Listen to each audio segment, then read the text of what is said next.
Hey, everybody, you're watching and listening to the We Are RIZIN podcast. This is your host, Andrew Benjamin. I'm joined by, once again, a guy who always saves me at the last minute, but not this time, Mr. Ohio. How you doing, Mr. Ohio? What's going on, Andrew? I'm doing really well. Excited to talk about this card. What's going on with you, man? No, nothing much. Just same old shit. Same old stuff, different day. Wait until a few minutes after to start cursing. So Fair enough. But yeah. We are here to talk about Super RIZIN4, which will be going down this Sunday, July 27th, Saitama Super Arena. Before we start, though, posting one quick thing, and then got to pay some bills. So, as everybody knows, this podcast is sponsored by Eat Bar. Shroombar.com. Use the code WAR at checkout for 25% off your first order. These are healthy protein bars that are great for a snack, post workout.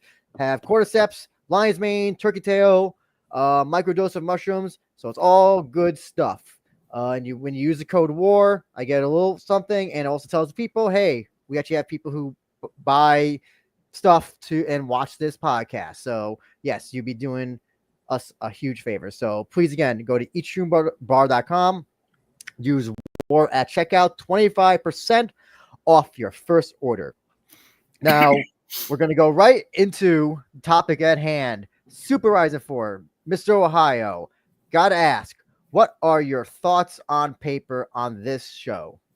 We were talking about it off air. You said it's a great card on paper. I think it's a very solid card on paper.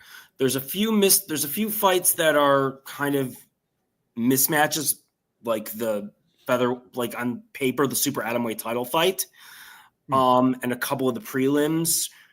But aside from that, I think as far as like matchmaking goes, this is one of their stronger efforts, I think, overall. Other than a couple that I mentioned, I don't think there's not a obvious gimme, I feel. Mm-hmm.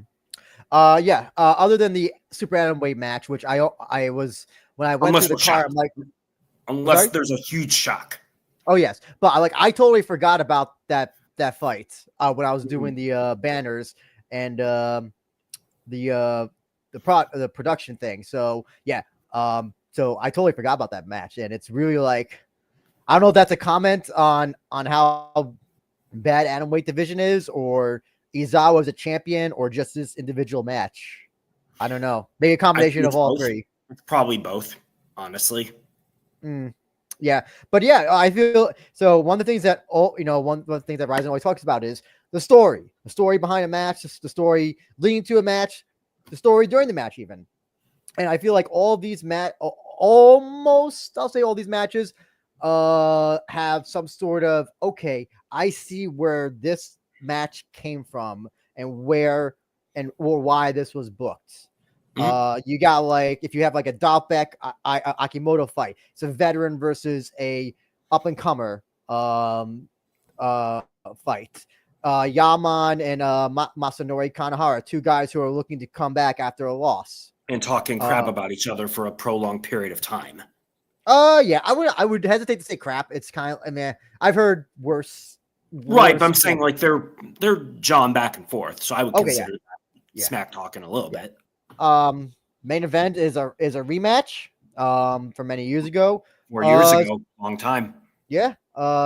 So, and obviously the flyweight GP, or the flyweight and heavyweight GP matches are kind of on their own, but there's at least something where it's like, okay, this doesn't just feel like some one-off mismatch that that they want, one guy to just get the win or whatever, or it just seems like, kind of like Fire Pro Wrestling, where you kind of just do the randomizer type thing.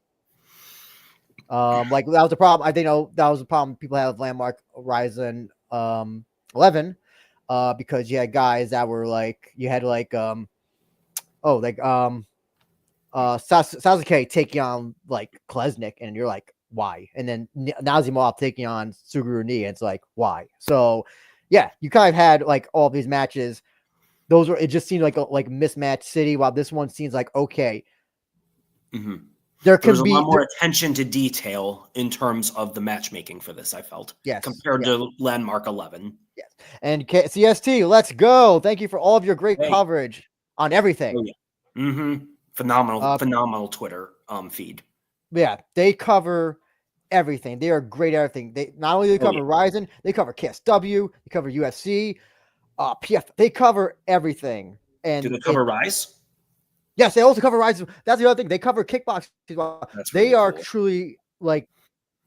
I should say this because I also write for MMA Sucker. So I'll say, other than the one I write for, they are the other best MMA combat sports publication. Oh yeah, speaking of Rise, the Obama pay-per-view in 2 weeks. Yes. That kind of glory Rise show, right? Yep. Yeah. So, and Chad Collins, Khan Nakamura. Mm-hmm. That's a good. And and the Shiro versus isn't it Kento Haraguchi? Isn't it Kento Haraguchi? Kento Haraguchi. My bad.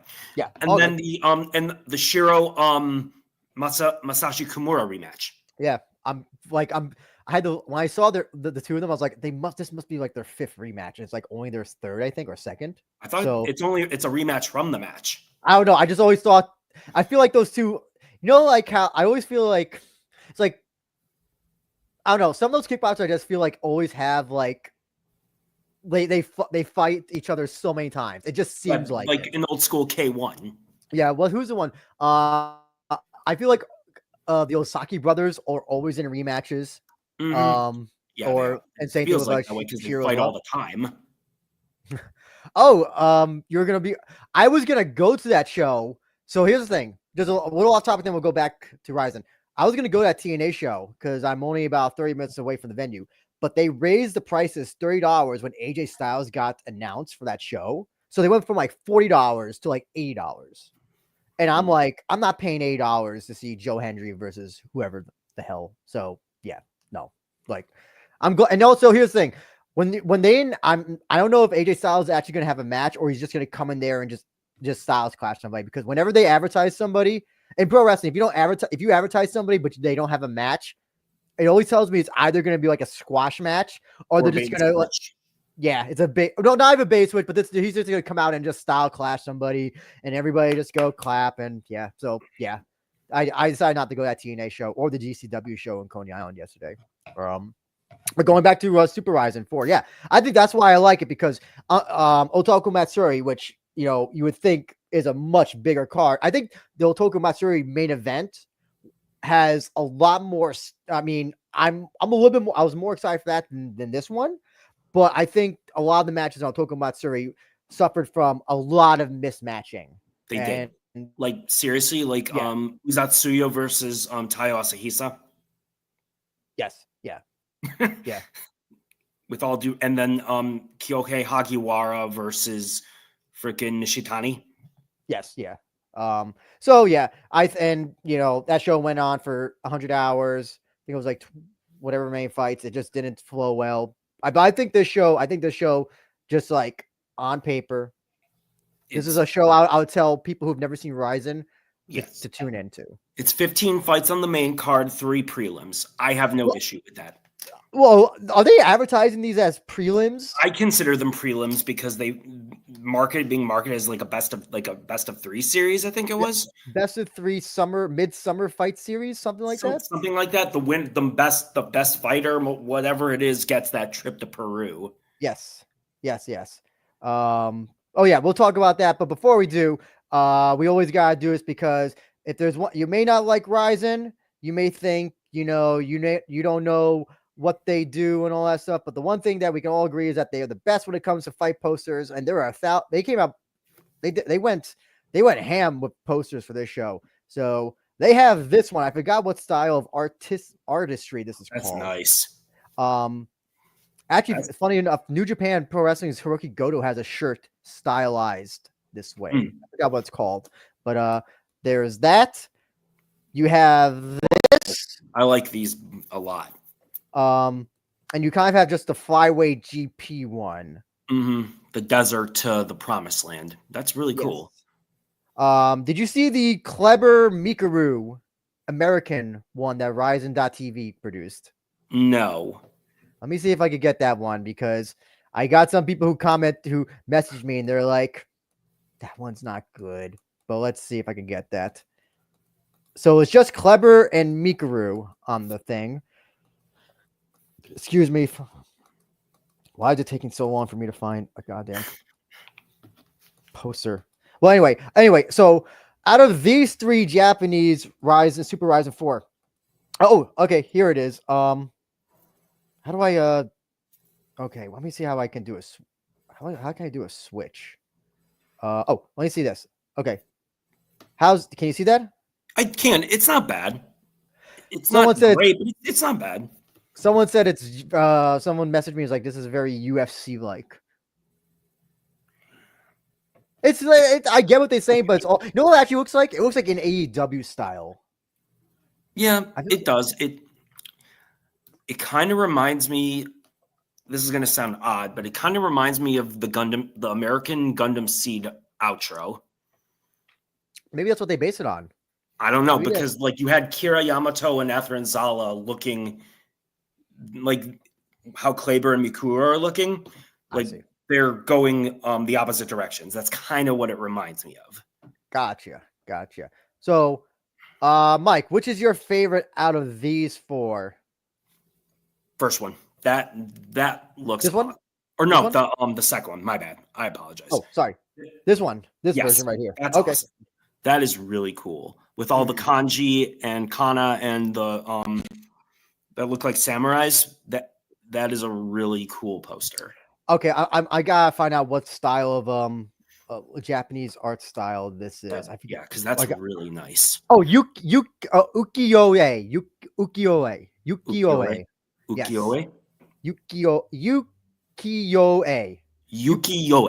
Ukiyo-e.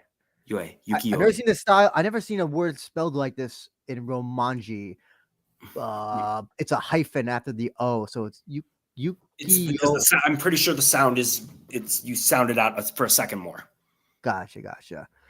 Falling Star, good old friendly Falling Star. RIZIN doing more English promotion is telling that they're growing the international markets to pay for that kind of promotion. Well, you know who could have given promotion to RIZIN? Manny Pacquiao yesterday. He could have said, hey, I had a great fight in RIZIN early last year. No, 2 years ago. I'm sorry. Was it 2 years ago? Last year. It was last year. Oh my God. I feel like it was 2 years ago. Okay. But yes, they're trying. They're trying. They're trying, but they need someone who can. They need an international. They need someone who can click with international viewers. Mm-hmm. So we're going to get. I was just going to say, but they are still very much a domestic product. Yes. Hey, listen, doing better than K1, man. Listen, can't get worse than K1 when it comes to international promotion. Yeah. That's ridiculous. I gave up trying at this point, man. Yes. Yeah. So RIZIN should grab some GFL guys. Yeah, I mean, well, I think didn't most of those GFL guys go to well, hold on, they got Pitbull. Wasn't Pitbull in a GFL? I think he was. Yeah. I don't know who else they could have really gotten though. Ferguson has a boxing match coming up. So against last thing they need is a bunch of washed up vets. Yeah. Some of the younger guys they could get. Well, remember when GFL said that they signed Shadalayev when he had, and like he was already booked for a fight with Bryce. That was hilarious. Oh man, GFL. Oh man, that was a fiasco. But yeah, whatever. Good riddance. Oh yeah. But the memes were just great. Anyway, Super RIZIN4 will be available on RIZIN.tv. They've done a redo of the website, by the way. Did you see that redo? I have not had a chance to go there yet. So yes, there is they did a redo of the website. I know that some people are not happy and some people are, but I think it's still the same. Forgive me, I don't know the price points, but you can subscribe or buy it individually. Is it $20 for the pay-per-view? I believe so. Oh my God, Misfit signed Dylan Dennis I saw he was involved in a lawsuit though. He like took a picture of like in a lawyer's room or like a lawyer's conference room that I saw. But yeah, I guess not everybody could go to RIZIN. No, I wouldn't want everybody in Ryzen even. So, How would oh, they be? Holly Holm went the boxing. She had that boxing match. I She remember as did. well. Yeah, Yeah. she did. And you know, Ryzen still has to. I know that they're doing well domestically, but they have to be fiscally responsible. Yeah. Yes. And that means Yes, Super RIZIN4, Raymond. Thank you so much for tuning in. I assume you're good at reading. Can you read kanji? Can you read kanji? Mike? A little bit. That's Super RIZIN something. Yeah. No. I think that's Midsummer Fight Festival. Oh yes. Right, Raymond. Something Matsuri. I don't know those names, but I know what that is. Because no one's a possessive particle. Raymond 38. 日本語が少しわかります。日本語が上手じゃありません。ごめんなさい。Mike, 日本語ください。日本語、少しだけです。So yeah. And Jacob Ayers is in. Hey Jacob, thank you for joining. You're begging Ryzen to shine Shane Burgos. Is he featherweight or is he lightweight? I forget. I'm not sure, but he'd be a solid signing if provided his price is realistic. You see, the problem is also that like, when you sign some of these guys, that also I would say that he's not washed or whatever. Oh, he's lightweight. Comment Sports says he's lightweight. Okay. Here's the problem: is that some of these guys, a lot of these guys that are former UFC fighters are still like high level guys, and they can beat a lot of the Japanese guys. And I don't think that Ryzen wants to do that, especially with like former UFC guys. No, I mean, I think Burgos would lose to Nomura or freaking Satoshi, but the rest of them, all bets are off. Oh, Raymond's compliments are Japanese. Thank you so much. Arigatou gozaimasu. Raymond 38. Ryzen fighter. あなたは一番ですか? Sorry, I fucked that up, but yeah. We just need Aniki on here to get all the bilingual JMM fans. Well, if you remember from the show I did with him, we had someone that we had that was like a big Japanese Razabali Shadulia fan. So, and he spoke to that guy in Japanese. So yeah, Aniki will be back one day, I promise. And Lorenzo Arkin is also a free agent too. But here's the thing: I think he's middleweight or is he welterweight? I forget. But Rise's welterweight and middleweight division is he would be wasted there. Like it would be him versus like jobbers or like guys that are like 155, not cutting weight. I was gonna say, Andrew, let's see if I got this right. Watashi tachi wa Ryzen ga daisuki da. Oh, we have a Furuhata Takahashi. I'm happy to listen to your radio. I did not know there were some big rides. I've had half of my life is Japan, another half is in US. Oh, it's very nice here. Thank you so much. No, yes, we've been around for a long time. Please. Oh yeah. Hajimemashite. Please. Onegaishimasu. Please subscribe, like, if you can. Kudasai onegaishimasu. So that you can watch future shows of us. It's much appreciated. Oh, Mike, you could probably read. Watashi tachi wa Ryzen ga daisuki da. Oh yes. We love Ryzen. Yes. We love Ryzen. It's probably the best way you can say it in English or Japanese. Furuhata-san, arigatou gozaimasu. Yes. Thank you so much. Always appreciate when people from all over the world can tune in. But we're going to get into this card. We have some prelim, non-prelim matches. 3-fight series. The winner gets to go to the Tak. Oh my god, I lost the thing. What was it called again? I have it right here. How about the best of 3 to Peru? How about that? Yes. And they get to go to the Takenakui Peruvian Festival, which is this festival where people fight. I don't know this thing existed, but look it up. Takenakui. And yeah, people just fight outdoors. Yeah, I think it was these 2 Peruvian women, and that was brutal. Furuhat says, they just changed the company of the platform. Nihon, I'm not sure how to Nihon Soretomo Moichito Kudasai Nihongo desu ka? Pay-per-view platform. So what do you mean pay-per-view? Do you Bema, you next Furuhata okay. Furuhata's Yeah. son. Nihon soretomo America ですか?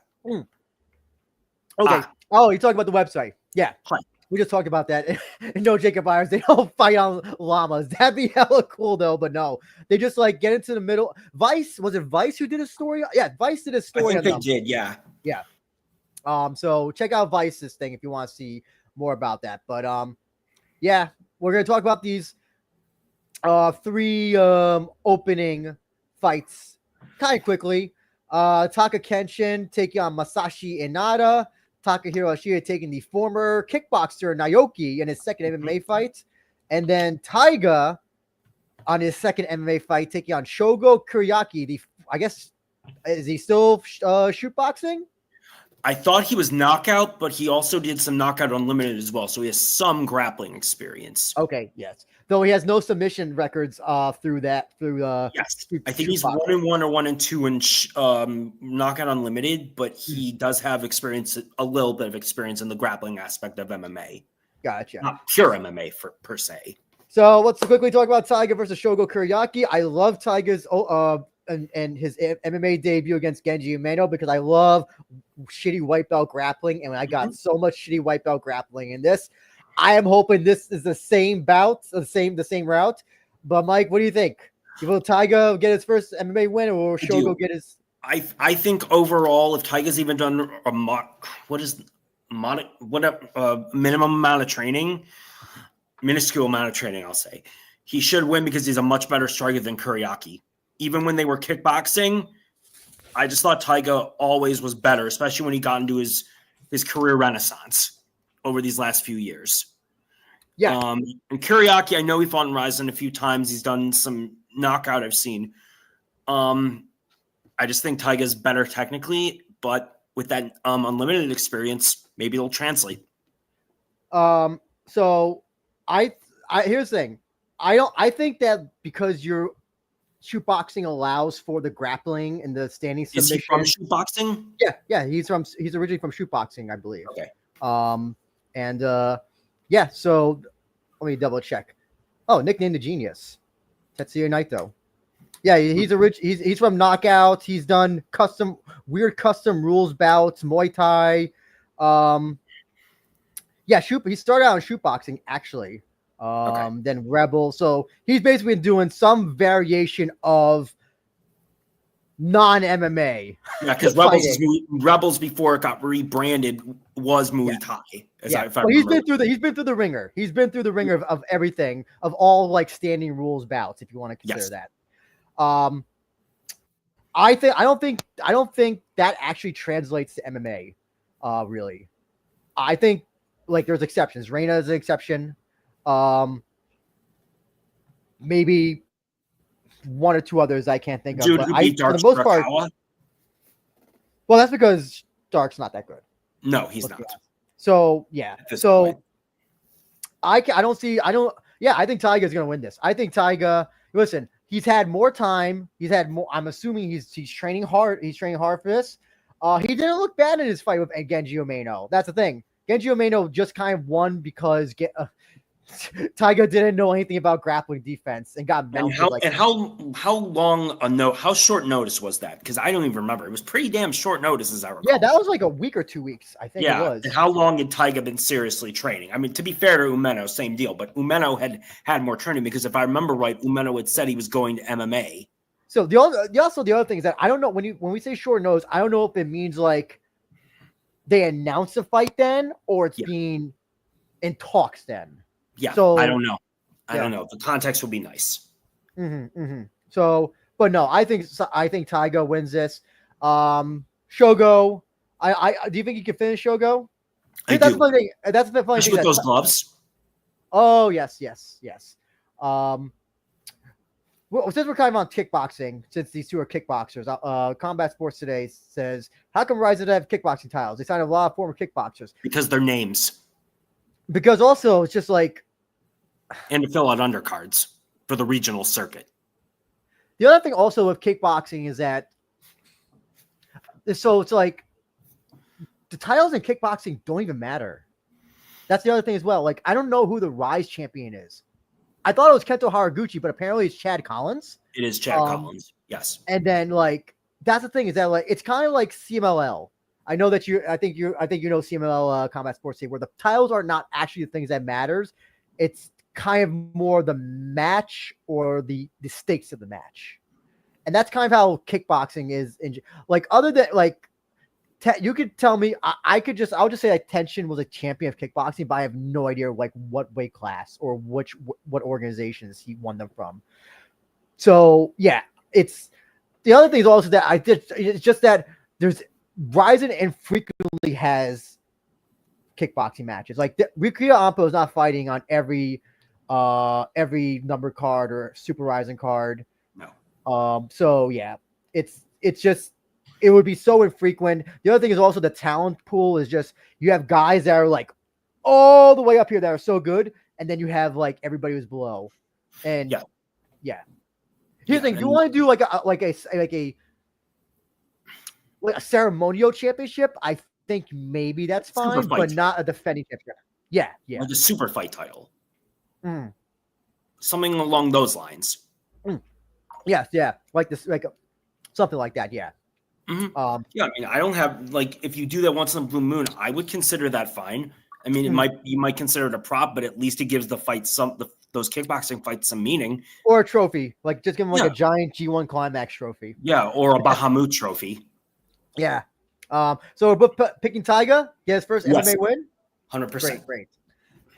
So next fight, Takehiro Ashida versus Naoki, who got a great win. This is an interesting one. You say it's interesting. I think Naoki is gonna knock out. I think Ashida is cooked at this point. I think his chin is gone. And that's kind of what I'm wondering is has Naoki done serious grappling training? Because Ashida can at least wrestle a little bit. He can wrestle a little. But that's the thing is that I think at this point I have to say that I think his grappling is overrated probably. But is Naoki even remotely competent on the ground? We'll know soon enough. Yeah. Here's the thing: fights start standing. So unless he goes for a takedown as soon as they touch gloves, I think Naoki is gonna just crack Ashida first round finish. Yeah. Ashida's greatest weaknesses have been either people that are like insanely high level grapplers or guys who punch hard as fuck. Also, he's had bad luck against kickboxer guys like Ren. Well, that was a kickboxing match, the Ren fight. Kanehara, who's got good stand up. Yeah, didn't was there somebody else that not Suguru Ni as well? I think there's no And he lost in Combate Global recently as well, correct? Oh, Furuhata says, I know some people who work for RIZIN. Let me leak some information. You're more than welcome to. We don't work for RIZIN, so it's not like they can fire me. So I think I think Naoki easy win 2-0 for this fight. I'm going with Naoki too, but I'm not gonna count Ashida out for the reasons I mentioned. Furuhata says RIZIN wants to make a Tokyo Dome event for next year. What would be a prospective main event though that could legitimately draw? What would you say also would be around same time as Otoko Matsuri? As well, not necessarily Otoko Matsuri, but the same time. Yeah. And excuse me. While we're on it, last non-prelim Taka Kenshin versus Masashi Inada. Taka Kenshin is a failure at heavyweight. You can't convince me. Masashi Inada should win this. Yeah, I think. Yeah, he should. So I mean, I believe wasn't he on a RIZIN show? Yes. I believe so. One of the things I've always said about RIZIN and why I don't like the prelims is that these guys don't get elevated when they win. Like they're on they're there to sell tickets to the regional shows. Yeah. They're just there to, by the way, I apologize if you hear some music in the background. There's a big block party going on. These guys, they could get a great win, but they never come back or they're back in the prelims. There's only been two people that, if I'll count Onigiri-kun and Chihiro Suzuki, because he was on the RIZIN amateur winning thing. But but there's only been two people who've gone from prelims to main card. Ebino And if Anada fights this weekend, it'll be him. Just two, been prelims to main card. So I'm fine with prelims as long as the winners get to go on to something else, especially if they get a great win. Agreed. I mean, it should be an incubator for new talent as well. Yeah. Inada just also fought this month. He just fought. Did he fight this month or last month? I'm not sure, but against Steven. It says on the I think it says on the RIZIN website he's 3-2. Is that correct? He just fought he was supposed to fight. He fought the French guy, Stefan Collion. Okay, because wasn't Stefan Smash? I think it was. Is that his nickname? Stefan Smash. Yes. Because he was supposed to be in RIZIN, but was he was sick or pulled out or whatever it was? There was visa issues with him. Okay. Ferrata says May 1st week is called Golden Week. Yep. Like a long holiday. So if they want possible that, but expensive to rent that time too. And from next year, middle of January, Saitama too. Oh yes, I forgot about that. The Saitama week. Okay. So my question would be, So my question becomes, what is their home arena going to be? Could it be Tokyo? What do you think they would do? Tokyo Dome as a home arena? Because I don't think they don't have a roster. They don't have enough draws to draw that consistently. What about what's the what was the one where they had the Super Juniors finals a few years where they usually had the finals for that? I'm not sure. What about Sumo Hall? Sumo Hall is 11,500 seats, I think, so it's much smaller than Saitama. Yeah, but here's the thing: you're realistically not going to have like a close enough to Saitama. No, but you could maybe that new venue that they're going to for RIZIN 51 is in Nagoya. I think that seats like 20,000 people. I think. I could be wrong on that, but I'm pretty sure. How about Ota? Ota City, that's the one I was thinking of. Ota City Gymnasium, but that's really small, isn't it? You're not going to find. You're going to have. Ryogoku would probably be the biggest. Oh, okay. He says, Ferrata says Yokohama Arena. How about that? Yokohama Arena will be the option. Okay, that I can go. Now is that, I think it's 18,000 seats, something like that. I'm sure you could put more in. Yeah. But is there another arena in Yokohama though? There's Yokohama Arena. There's one more. There's Budokan. Yokohama Buntai, right? Yeah. But what about Budokan? You think they could do Budokan? Budokan would be an option. Yeah, that if you want to do that nostalgia, like something with nostalgia, I'd love that because of the how significant it is in the history of all Japan, King's Road during that time. Yeah. Ota is small. However, the city gym, I think, is what 4,000 or 5,000. If I remember right, wasn't New Japan's first show there? Yes. Yeah. Buntai is also. Here's the other thing. Also, is that. So you're not going to sell. The problem is also is that Ryogoku G1. I think the finals still happen for that. So if you want, you can't do it during the summer. Or I think New Japan also does additional shows. Maybe Noah does as well. So RIZIN is going to compete. So I don't think Yokohama's better. Yeah, I don't think has RIZIN ever gone to Yokohama? I don't know, to be honest with you. I don't think New Japan or Noah does. Maybe New Japan has done a show at Yokohama. Yeah. Oh yes, this is what I was thinking of. Yoyogi. That's the one. Yoyogi, the first gymnasium, I believe. Yes. Okay.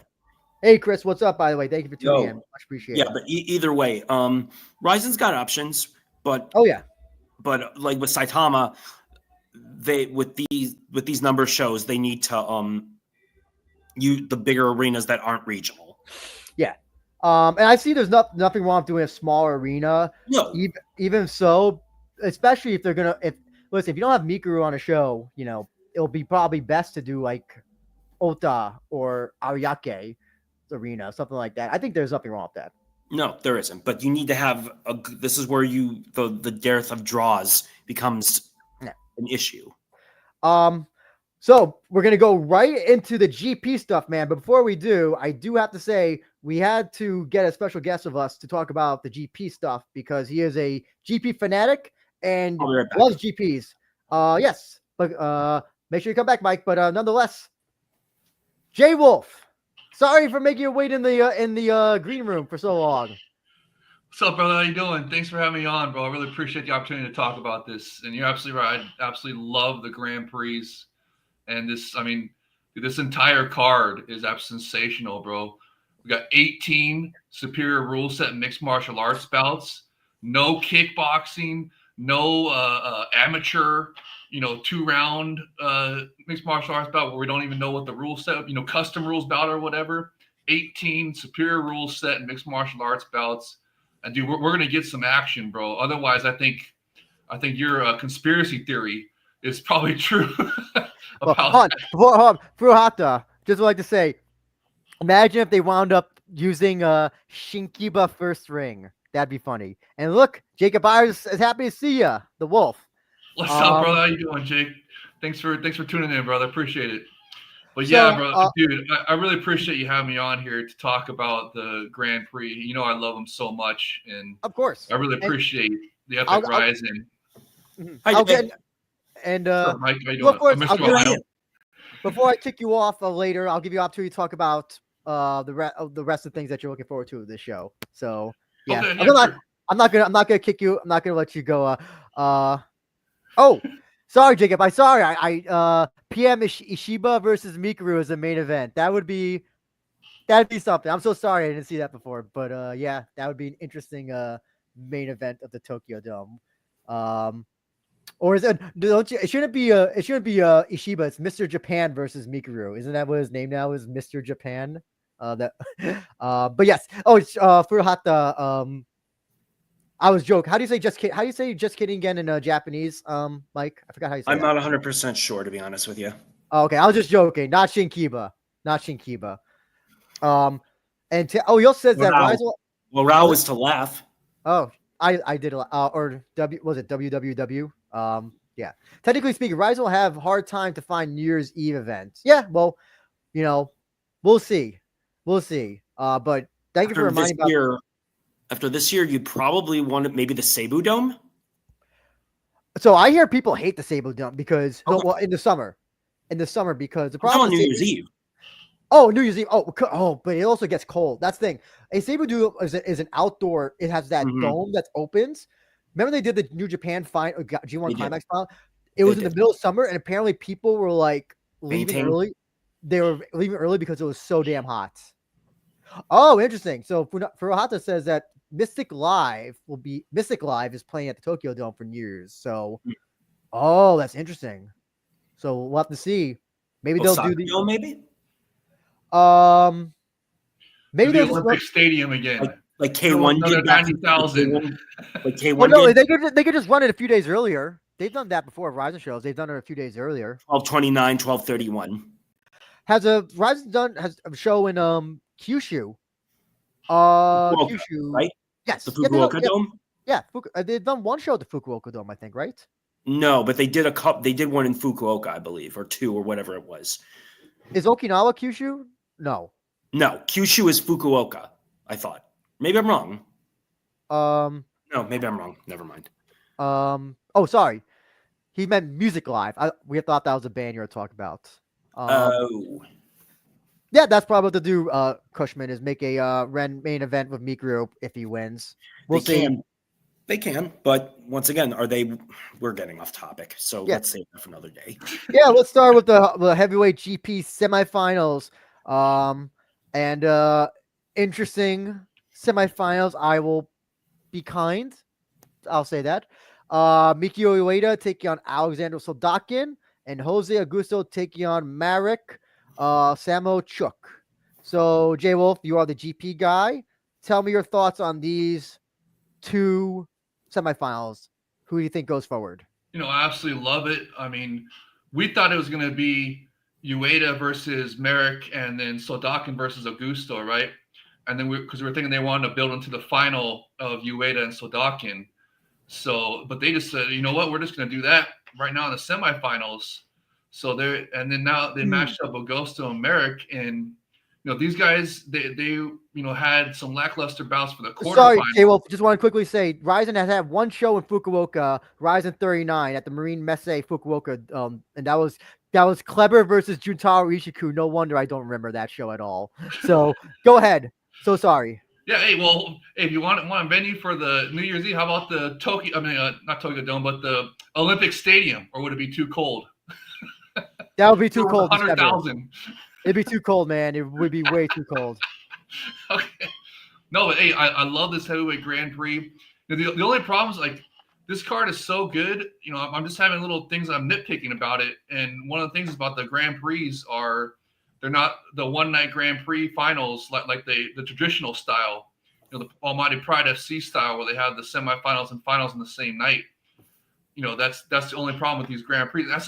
When is your interview with Hafid? Did that already happen? Yeah, that already happened. That's going up this week. Okay. I've had no time to edit it and all that stuff. I should have sent in a question asking, instead of asking about social media shit, you should have asked about if there's going to be next year more Grand Prix, if we're going to go return to I hate to break it to you. He has no booking power. He's just behind RIZIN TV. He would have as much knowledge about them as much as I do. Okay. All right. Well, if he did, he's not going to tell me. He's not going to tell me. Yeah, I mean, hey, he dropped some great knowledge on the Jay Krish Focus Fight show, but I know. Anyways, back to this heavyweight Grand Prix semifinal. Yeah. I love how the matchmaking they did for this, how they made the final that we were thinking about they were going to book, trying to build to Ueda and Sodak, and they just went ahead and made that for the semifinal. They took the two guys that kind of had the lackluster bouts in the quarterfinals, and they just mashed them up for the semifinals to try to eliminate one of them.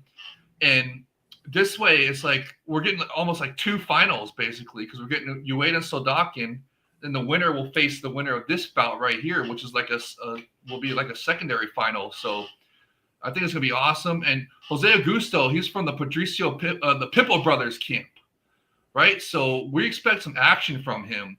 I don't know what happened in the quarterfinal bout, if that was big stage jitters or whatever, the flight over or whatever, but I want to see some action. I want to see it picked up in this bout.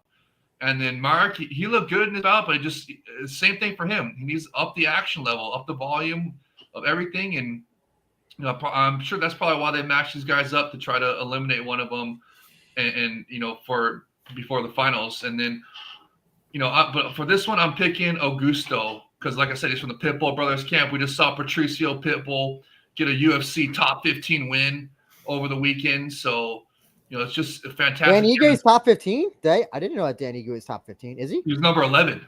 Oh, I didn't know that. 11. Okay. Yeah. So that was a top 15 win.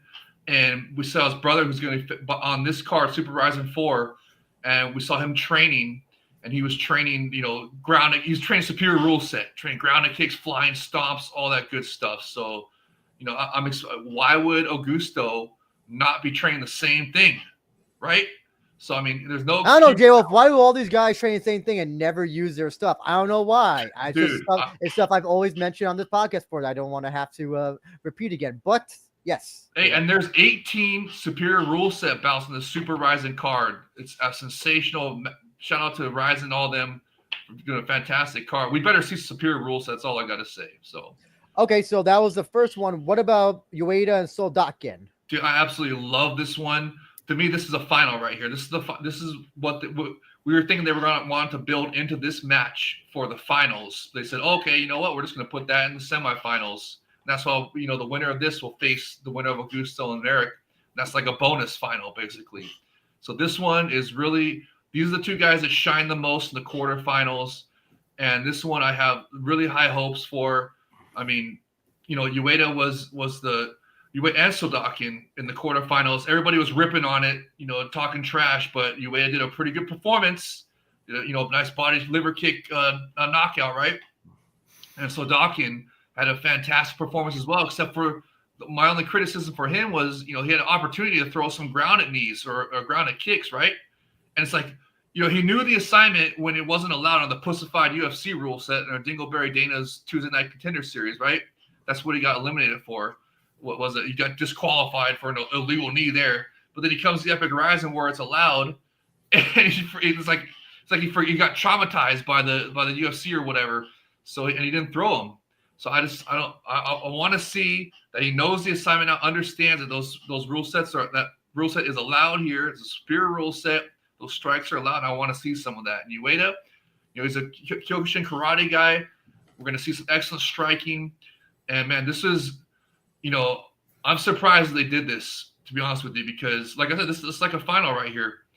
And, they obviously want Ueda to win because, he's Japanese. So you get a Japanese fighter in the final. But Soldakin is no joke.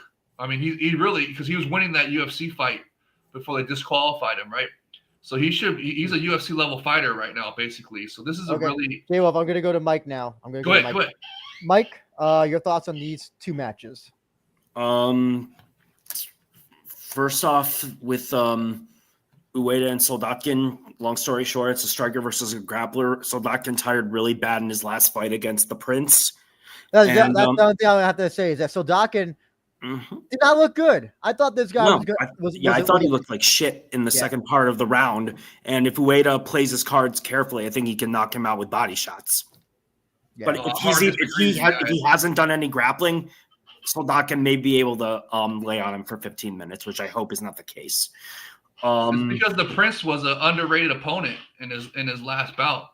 Well, also, Jay, don't forget, Prince couldn't see out of either of his eyes, or at least one eye, and still was fighting as if he had full vision. So he's a good fighter. I mean, if you saw the City Life Project preview, I actually found some fantastic footage of Prince before, and we knew he was going to be a good fight.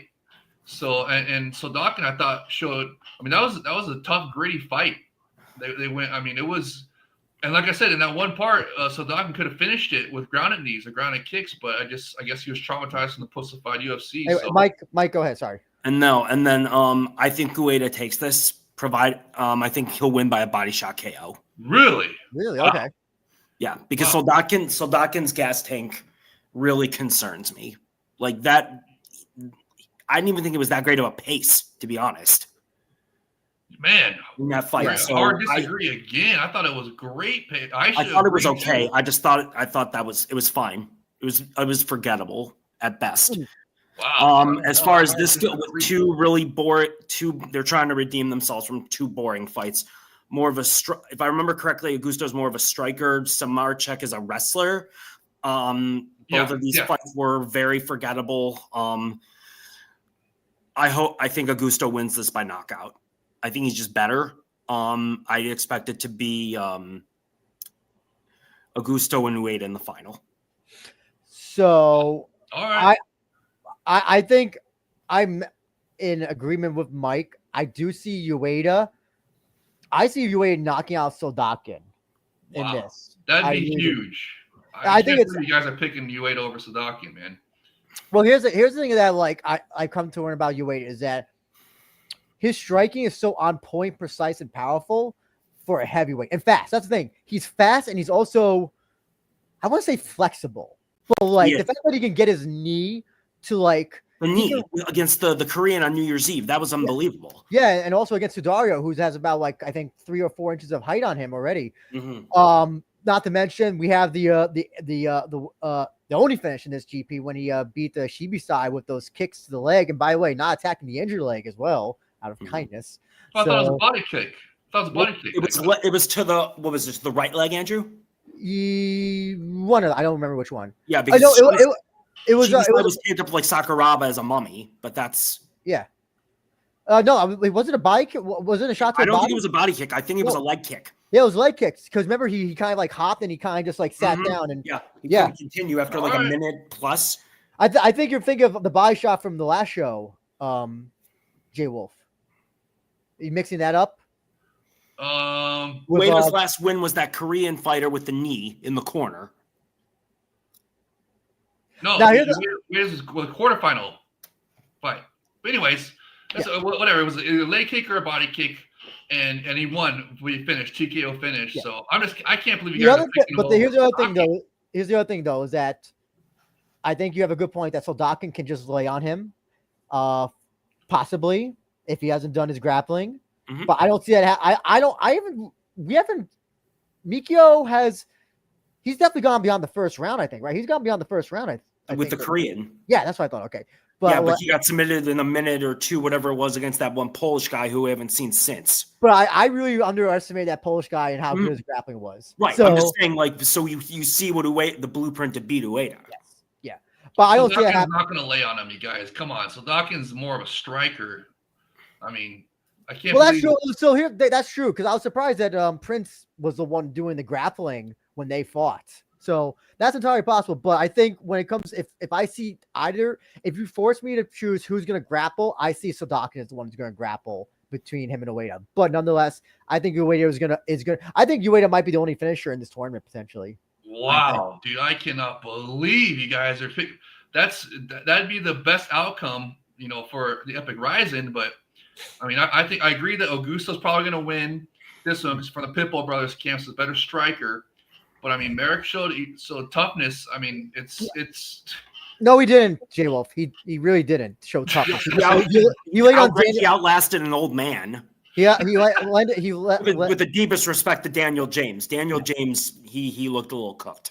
And he came in overweight as well. And Daniel James was laid on him. I'm sorry, Merrick laid on him for 3 rounds. That's exactly what happened. All right, well, hey, and was Augusto the one where after this fight he does like a somersault flip afterwards, and the announcers were going, "Hey, what the heck? You had all this energy to do that, Yep. You didn't." Was that Merrick? No, I think it was Augusto. Yeah, it was Augusto. Yes. Okay, so anyway, we better see him empty the tank in this one, and I want to see some Pitbull Brothers camp striking on this. I want to see the superior rule set, and I want to see. So I mean, to me, J Wolf, be on your best behavior. What? I just want to give my quick. I want to give my quick prediction for Augusto Samochuk. I think Augusto can win this, but if Samochuk does the same exact thing he did to Daniel James, Samochuk is going to win this. And I think the worst case scenario is that we have Samochuk winning this fucking thing, this entire tournament. It's not going to happen, bro. I'm picking Augusto. I'm picking Augusto to get the win. Okay, good. Because look, he has good enough counter wrestling to keep it standing, and he has a better striking. He's from Pitbull Brothers camp, and I expect I'm writing off the quarterfinals to a big stage, first RIZIN fight, big stage jitters, whatever you want to call it. And now it's time to get down to business. And then in the other one, this one to me is the final right there. Ueda Sodakin. I can't believe you guys didn't like. So I mean, to me, Sodakin and Prince saved without at landmark 11. That was one of the ones that saved the heavyweight Grand Prix. It was such a good bout, and I just don't see Sodakin laying on Ueda at all. I think it's going to be a fantastic banger. And to me, I mean, everybody that was hating on the heavyweight Grand Prix, I cannot wait for these semifinals to deliver. And I get the counter, I get the victory troll, you guys. It's going to be awesome. So we're going to move on now to I think the real GP, the one that looked like it can be good. It's going to be a Flyweight banger. GP. Yeah, Flyweight GP. So yeah, I'll just read off the matches and we can, try and just talk about each shortly. Shoei Torres versus Ogikubo, Yuki Matoya versus Hiroya, Shinryu versus Erasan Yamamoto, Yukito versus Nikazumu Zulu, Alibek Gazamatov versus Takagi Soya. By the way, as well, Soya and Torres were announced last minute for this. But before we go into this, so in case if anybody didn't know, so what happens is that the people who win the first round, what will happen after is, and RIZIN announced this, I think a few weeks ago, is that influencers and members of the media will get the vote. Mike, was it who goes on next or who is in the alternate? The 8 people who move on, the 4 that move on to the 4 that move on to the actual tournament, and the reserve. Yes. Okay. So, by the way, Furuhata-san, if you're still here, we'd love to hear your thoughts on what you think about that voting thing. If I heard it correctly.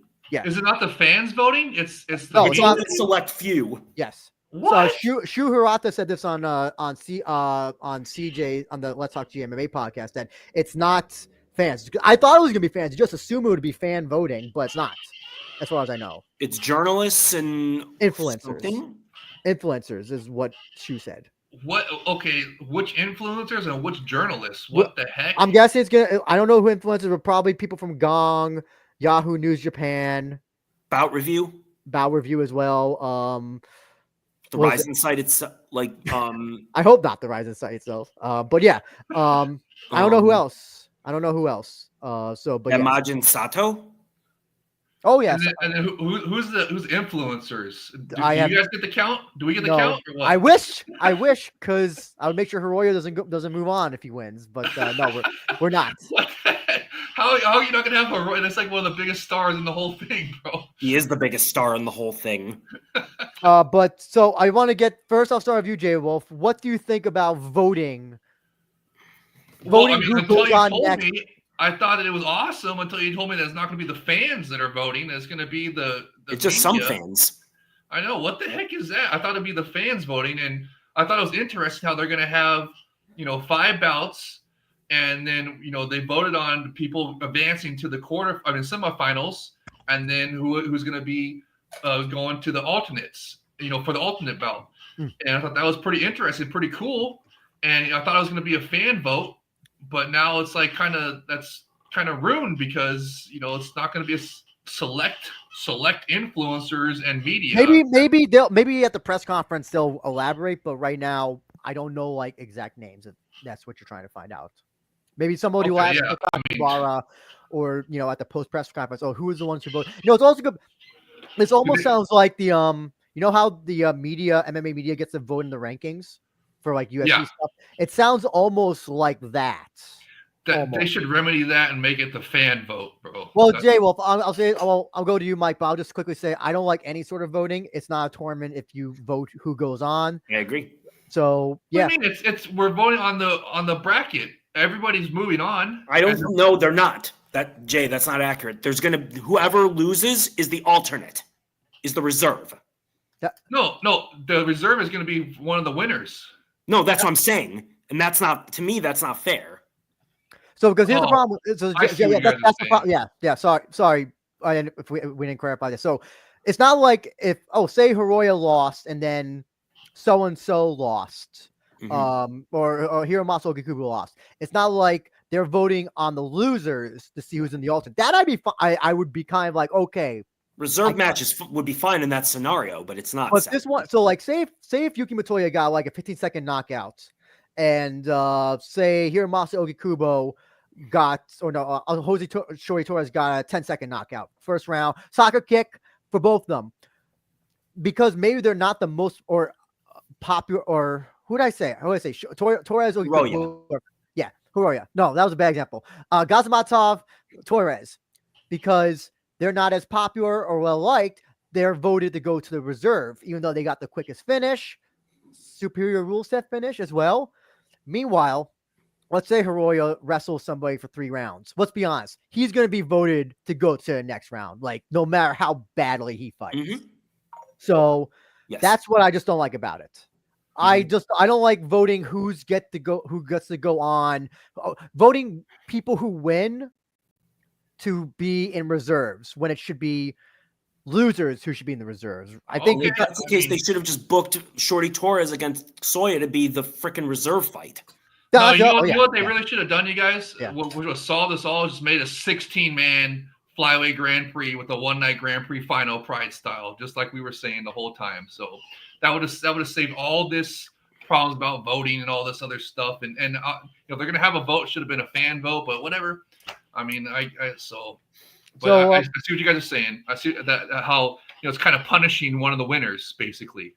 Well, because also it's like, let's be honest, it's kind of, I think it's a way to make sure that they get Japanese versus Japanese or Hiroya to advance. Yeah, that's why it wasn't 16-man Grand Prix, is because they want to make sure there's they would have put more Japanese fighters in anyway. No, they got all the Japanese fighters. They would have been mid Japanese fighters. I know, but they would have still done it.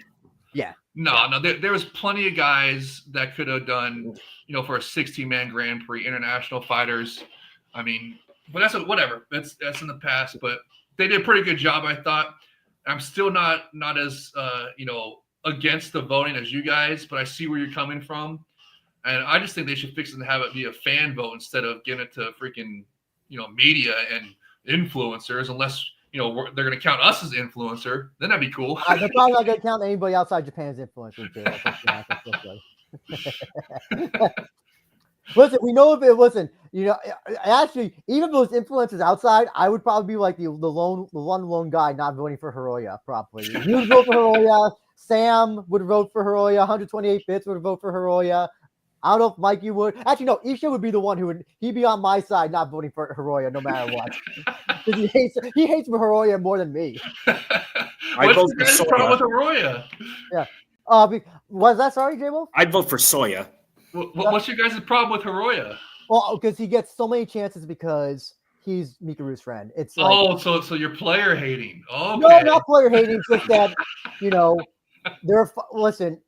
You would think that somebody who gets knocked out by Hideo Tokoro at this time would not get another quick fight turnaround. Andrew, to quote the great Hasim Rahman, if it don't make dollars, it don't make sense. That's true. I'll give you that. Anyway, J-Wolf, talk about these fights. Who do you think will win each fight? And yeah, go on. Dude, they're bangers, all of them. I'm very happy with the matchups. And, like I said, just nitpicking, because I'm very happy that we get 2 Grand Prix. Just nitpicking, I would have liked this one to be a 16-man Grand Prix with more international fighters, and the finals be Almighty Pride FC style one-night Grand Prix final with semifinals and finals same night at New Year's Eve. But they want to make sure that a Japanese guy goes on. But I just love the matchups. I love how they did get some good quality international guys in there, and they got. I think like you were saying earlier in the intro, there's no mismatches. There's no one mismatch, but I can forgive it. Who? Izawa. Oh, are you talking about the GP, or are you talking about? Yes, the GP. Oh, no, never mind. Sorry, I thought you were talking about the card overall. I was going to. Oh no, yeah. The only one is the Izawa match. Yeah, right, I'm sorry about that. I didn't mean that. Go ahead. Every other fight is a banger, but in this GP specifically, there's no bad matchup. There's no mismatch here. There's no guy that they're like you. I know that you guys are saying that Hiroya is the biggest star in this one, but they didn't give him an easy fight. Yuki Matoya, I mean, on paper, Matoya should beat him, right? Mm-hmm. And I think they're well, don't forget, this is Matoya's first fight at Flyweight. That's the thing. Time. That's what they're counting on, is Matoya being drained to where Hiroya can beat him, right? Yeah. Also, Matoya can be chinny. That's a thing. But here's the thing. Matoya still beats guys that are like half his age. Like we did Akimoto. So, yeah, it's still it's still a chance that it's not a guarantee that Hiroya wins. To tell you the truth. Exactly. It's not a guarantee he wins, but that's obviously who they want to win. I mean, who's the other biggest star in this one? You think of Shinryu? Shinryu or Ito, maybe? Or Ogi Kubo. Oh, okay. Oh, you guys think Ogi Kubo's bigger star? I mean, he's kind of a bigger name. He's sure as hell not interesting to watch. That's for sure. I love how they matched him up with one of the toughest international fighters, Shori Torres. So elimination by subtraction in that case. So I mean, they got a bunch of Japanese stars in here, and none of them got easy pass, none of them got easy fights, and just the only thing is that they didn't make it a 16-man Grand Prix. They didn't put a bunch of international fighters in. That's it. I mean, but everything else, I love it. Sorry, Jay. Well, sorry to interrupt. So I asked Furuhata about this voting thing. He says this about the new system of the Flyweight GP. It is because Sakibara made a new system who can go the second round because Japanese fans get bored very easily. That is why Sakakibara made up the new method. Okay. So, because I don't think – did Pride ever do a vote for their – I don't think so. Yeah, that's not right. Okay. No. I'm pretty sure they did it. So – Dream didn't either. Original UFC didn't. This is like the first time it's ever happened where they had like a vote to see who's moving on, who goes to the ultimate. J-Wolf, unfortunately, in the interest of time, I'm kind of it's going to be kind of like a firing squad. I'm going to say the fight. Okay. I'm going to say the fight. Give quick thoughts on the fight and who wins. Okay. Sure. Well, fuck it. I have that up on the screen. Yuki Matoya versus Hiroya. Well, I'm going with Hiroya, big star. I'm hoping that that's who I want to win because he's obviously one of the biggest stars in this thing. I'm hoping you guys are right that Matoya's going to be too drained because on paper, it looks like Matoya should win this, but I'm hoping you guys are right. He's going to be too drained. Hiroya gets it done and moves on. Gotcha. Shorty Torres, Ogi Kubo. I love this matchup. I love that they're They're getting rid of, giving Ojikubo a tough matchup. I'm hoping that Shorty Torres. You know me. I love my American fighters. Of course, I'm rooting for Jose Torres here. Hoping he gets it done and beats Ojikubo and eliminates him from the tournament. J Wolf, you know the Ogikubo though, he always wins against the guys. I know. I think it's gonna happen. I think Jose Torres is gonna get it done this time, and this kind of like a punishment fight for him because Torres just beat up one of their rising superstars. Shinryu. Right? Yep. Yuki Ito, Nikazu Mulu Zulu. There's another bout I absolutely love. Ito is coming off a banger, and Zulu as well. He nearly beat Horiguchi, right? Yes. Mm-hmm. I wouldn't say nearly beat. I would say, but he hurt him multiple times. Yeah. Okay. Well, I mean, how about this? We put on a great performance against Horiguchi. How about that? Yeah, So I'm fine with that. I can agree with that. So I mean, Ito and Zulu is going to be a banger, and it's a tough one to pick. I think I'm going to go with Ito though. I think I'm going to go with Ito, even though. Will gambling be the best base to beat Zulu? Yes, put it in his Plinko machine. Put two Plinko balls up there. One Ito's name, one Zulu's name. Whichever one reaches the bottom first wins. sorry, Jay. Just want to say this. Jacob Ayers, good point. Andy MMA did a Square Spaces with Shorty Torres and also Tim Elliott, who's fighting Kai Asakura coming up. I think those are archived, I believe. I think that's what Jacob is saying. So go on Anarchy MMA, his Twitter, and they should be there. And hopefully this is a good way for him to do English instead of Japanese to English. He does English to Japanese for fighters. And let him know who showed up to that. Kai Asakura himself showed up on that. Oh, Twitter yes, I forgot about that. Yeah, I forgot Kai showed up. Sorry. Ali Bek Gazmatov taking on Takagi Soya, J. Wolf. Another banger. I'm going with Gazmatov here. International fighter. I think it's going to be too tough. But I mean, I'm guessing they want Soya to win. But I just think Gazmatov is going to get it done. Just tough fighter. Shinryu Ersan Yamamoto. Another absolute banger. Every single bout in this Flyweight Grand Prix opening round is a banger. I mean, I'm picking Shinryu. I think he's one of the best up-and-coming flyweight fighters for Japan. But Yamamoto's no pushover, great wrestling, great grappler. He might be able to get it done, out-grapple him. And who knows? I mean, it depends on who employs a superior rule set. That's always the wild card factor. So if we see a superior rule set, we might see some upsets here. But I'm picking Shinryu. But okay. Well, here's the thing. I'll give you this. Ersan's look good at flyweight, but listen, he still got some. I think he still gets submitted by guys that are like lesser fighters than like Shinryu. And he's chinny.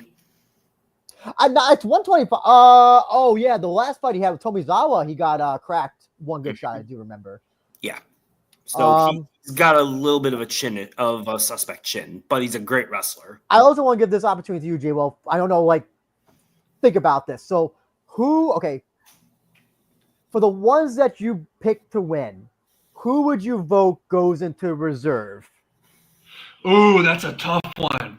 Man, I don't know. I haven't really given that a thought. I don't want to take up too much time. No, that's fine. I'll give you. I'll tell you what. Think about it. I'm going to go to Mike for his picks, and I'll come back to you for that. Okay. Yeah, think about who you would go to the reserves and who would you match up. And the question is, who of the winners would I want to go to the reserves? Winners, right? reserves, and then and who advances. So take some time with that. Mike, kind of the same thing with J Wolf. Fire off. Starting off with Matoya Hiroya. I'm gonna go with Hiroya because I do think that Matoya is gonna be weight trained as hell. Do you think he'll make weight? Yes, but I think he's too much of a professional in this weight, I think. But I do think going down 10 pounds, that's a lot, especially for, I believe he's 35, 36. Yeah. So his body may not, I don't know how his body's going to react at 125. That's the X factor here.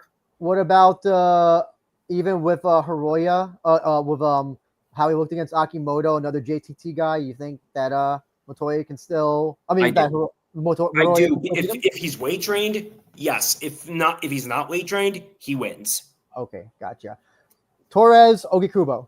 I'm going to go with Ogikubo by decision. I think he out wrestles him. You don't want. Imagine this is the one day we're gonna get a. No when he'll get the finish. It'll be for his retirement fight. I guarantee that's when Ogikubo will get a finish in a fight. Seriously. Yeah. Ito, Zulu.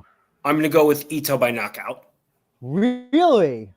Yes. Even Zulu, you don't think Zulu will have a little bit more of a grappling advantage? Because I do think he will, but I don't think Zulu's the grappler that Shinryu is. Gotcha. And I think that Ito's good enough to where he can keep it standing long enough and use his length or his southpaw style and his speed that he can counter Zulu. Gotcha. Gazmatov versus Soya. This is an interesting one because I think Soya is the better striker. I think I cannot pronounce these names. Gadzamatov?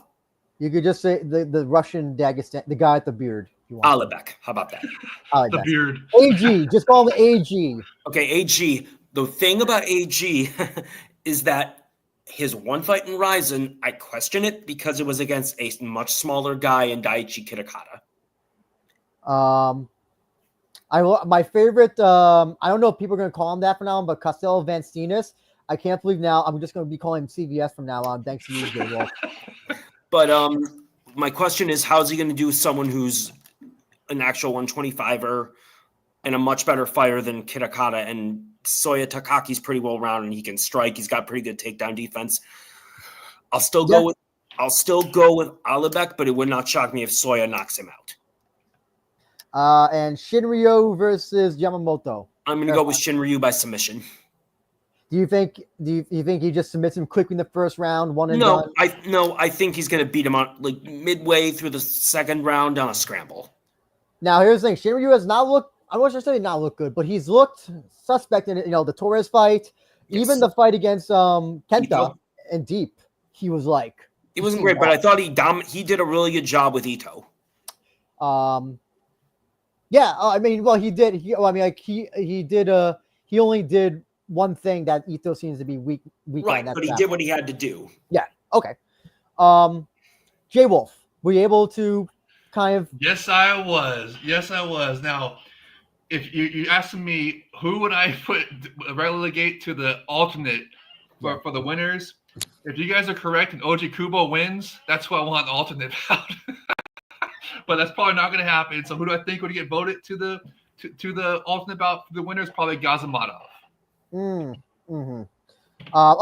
Ruta has an interesting thing. It says that about drug use. At least RIZIN tests for the athletes in the GP and title matches, but not all fighters.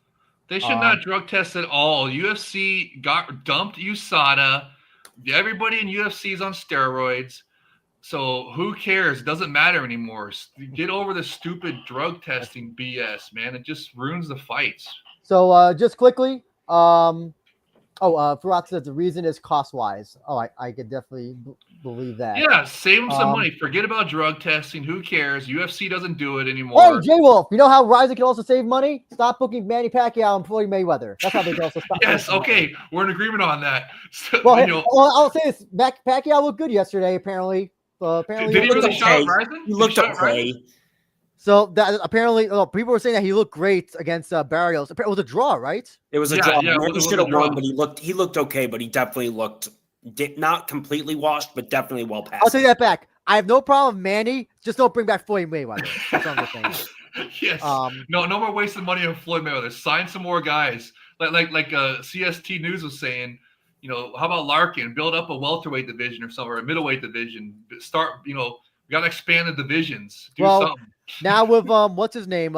Apparently, there are rumors that Kinoshida's no longer with UFC. Hey, you know what? Maybe bring him back. Maybe he can finally get a win in RIZIN that he didn't. Wait, you know about Kinoshida, the one who got the stomp? The one who lost. The one who lost. J-Wolf. What? He lost in RIZIN. The DQ to he talking about the one that Shimimura cried about it, about doing a little cage grab, a la Wanderlei Silva rope grab for a stomp KO. That was the most sensational. I'm sorry, Jay. Well, he lost. I'm sorry. He's 0-1 in RIZIN. I don't make the rules. That was such BS, dude. That should have been the most sensational knockout we've seen of the new era. That was some BS, man. I'll just give my thoughts quickly. Yuki Matoya, Hiroya. So everybody's picking Hiroya. I'm going to pick Yuki Matoya out of dislike for Hiroya, but also I think he's going to win. I'm hoping he's not drained. I'm hoping he's not. That's the caveat. Yeah. It was like when I hope he's not like Tokoro when Tokoro made 125 for that Dodson fight where he looked like a ghost. Yeah, he looked like a ghost. But no, I think Montoya has so much more experience. This guy still beats guys that are half his age. I'm hoping Montoya kind of just eliminates him because I don't know. That's why I'm surprised they made this matchup. I mean, there's an argument to be made that they gave Hiroya the toughest match. I mean, it was randomly picked, correct? Supposedly, supposedly, but come on. Well, again, I think they're banking on Montoya not being flyweight for a long time, being drained, maybe even missing weight. Who knows? So there's that. Mm-hmm. Yeah. So you can't. Would the other ones be as? This one's more of like a question mark. This is kind of like a question mark. It's like if this was Shinryu, I'd be like, oh, Shinryu is gonna go through Hiroya or Ogi Kubo. So, but it's still it's not no easy cakewalk for Hiroya. Well, that's it's not an easy cakewalk, but if yeah, so it's a question mark. But I'm still hoping Montoya. Plus, also it'd be kind of like a good story because of how he didn't win the title thing, and if him, the winner of this wins the title, so be kind of like a good because he's always been a bridesmaid, never a bride type guy for RIZIN. So it would be kind of like a good storyline. Hiroya is 22 or 23, 24, 25. He'll have many chances. He's Mikaru's friend. He could lose 10 fights in a row. He'll still get in big matches. And if he does, and listen, if he starts winning a bunch of matches, he's off the UFC anyway. So, it don't even matter. Torres, Ogi Kubo. Listen, who am I to doubt Ogi Kubo? Every time I've doubted him, he always wins. I picked Dodson to beat him. I picked, what's his name? I thought Shinryu was gonna beat him. The only person who you can say he'll never beat is Horiguchi. That's the only person. So, but like Oikubo always just finds a way to get a win. It'll probably be three. It'll probably be just a decision 3 round, and he'll just get. Oh, I'll also say that Montoya submits Hiroya. So, Ogi Kubo decision win, the Ogi Kubo way. You really think Jose Torres is going to let Ogi Kubo wrestle him the whole freaking fight? He's going to have no choice, man. He ain't going to have no choice. All right. I think Torres has got a good enough counter wrestling to get it done. We'll see. Ito Zulu is a very tough fight for me. I was mulling all this because I think Mike, both of you make great points that Ito's striking is great, but I'm reminding of how bad his grappling is. Mm-hmm. And I'm like, if Zulu watches all fights with Ito, he should come to realize, okay, this is how, because if Laramie had just done that more in that fight, I think he could have won that fight against Ito. And the fight that he had with Hiroya was very close. Especially when I would say that probably Hiroya won the grappling exchanges in that, but he did. So but I'm gonna have to pick Zulu. I'm gonna have to assume this guy is smart. He's watched tape of this, so hopefully he comes in, ready to grapple. I see this going all 3 rounds. I don't see this going to a finish. I think it's going to be a striker's delight. I can't believe you guys are thinking it's going to be grapple. It's like with the heavyweight Grand Prix. You guys are thinking these strikers are going to just I think Ito's going to try and make it a striking match and Zulu a grappling match. Yes. Yeah. I think Zulu will set up the grappling with his striking. I think he's going to try to get Ito to kind of maybe sometimes overextend or get a shot and then try to go for grappling then, or get him up against the ropes corners to then initiate grappling. Because Zulu's a good grappler. He's got quite a few submissions on his record, but he hasn't really shown it in RIZIN. He's only had 2 fights in RIZIN, but I don't see. I think Ito's coming with striking, Zulu grappling. AG versus Soya. I have to go with AG, man. Listen, them Dagestani Russian guys always find a fucking way. They always fucking do. And here's the thing: Soya has lost to Yusaku Nakamura, so. Yeah, I can't. This is the one that's probably going to be a grappling fest. I can't believe you guys think that this one's going to be a knockout. I think Alibek's going to force it to be a grappling match. Honestly, Soya's not going to grapple at all. I don't think. I think Soya's going to is just going to be striking as well. But Unlike Ito, Soya is kind of just like throw hard, and let the gods decide. But I don't think Alibek's going to fall for that stuff. Drew, what are you snacking on? A delicious shroom bar or what? I am not. No, these are peanuts and raisins. I have not eaten it all today. Yes, it was a shroom bar. I'm so sorry. I should have said yes, but yeah, no. Unfortunately, I'm so hungry. I set it up for you there, bro. I set up for you to say yes. The delicious shroom bar. My favorite flavor is strawberry. Oh, I'm sorry. Excuse me. Yes, shroom bars. Excuse me. There we go.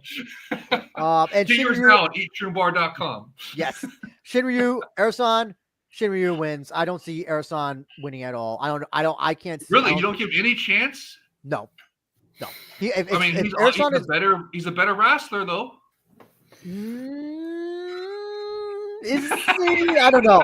Here's the thing. His wrestling is different than Shinryu. Shinryu's wrestling is based on grappling. Ersan's is based on wrestling. Just wrestling, if that makes sense. Yeah. So yeah. But Shinryu has the only person who's really out grappled him was Ogikubo. But that's because it's Ogikubo. Well, also Koguchi, right? Oh, that's the except. That's the except. No, he actually took down Horiguchi. I remember Shinryu took down Horiguchi and had his back for a while. It was because Shinryu got tired. That was the thing. Shinryu got tired against Horiguchi. That's the only thing. Horiguchi choked him out. Yeah, but in the second round though. Okay. Yeah. Okay, so you're talking about the first round. Okay. Yeah. So, but yeah, I still think that even though Ersan's looked better recently, I think Shinryu is like levels above him. I don't think it's a mismatch in the traditional sense of what we think of mismatches. I just think that it's kind of just like Shinryu's is levels above Ersan, and they're fine. They're both in their 20s, but Shinryu has more experience, if you could believe that. And yeah, Ersan has these, Ersan takes these weird time offs for whatever reason. I don't know why, and he like disappears and then he comes back. So, yeah. So those are my thoughts. J Wolf, before I have to kick you out, and this becomes a 2-person show, unfortunately. Just give your quick thoughts on the rest of the card? Any thoughts that you have? Sure. Hey, can you get the banner down so I can see my nice chin? Oh, sorry. I'm sorry about that. Yeah, go ahead. I'm joking. Go ahead. That's even worse now. Look. Sorry. How about that? Okay. No. Drew, just want to thank you again for letting me come on here and talk about this. I mean, this is card of the year right here. I absolutely love it. I think that they did a fantastic job on this. Again, like I was saying, 18 superior rule set mixed martial arts bouts, no kick, no amateur custom rules bout, no nothing, just all mixed martial arts, superior rule set mixed martial arts bouts. Absolutely love it.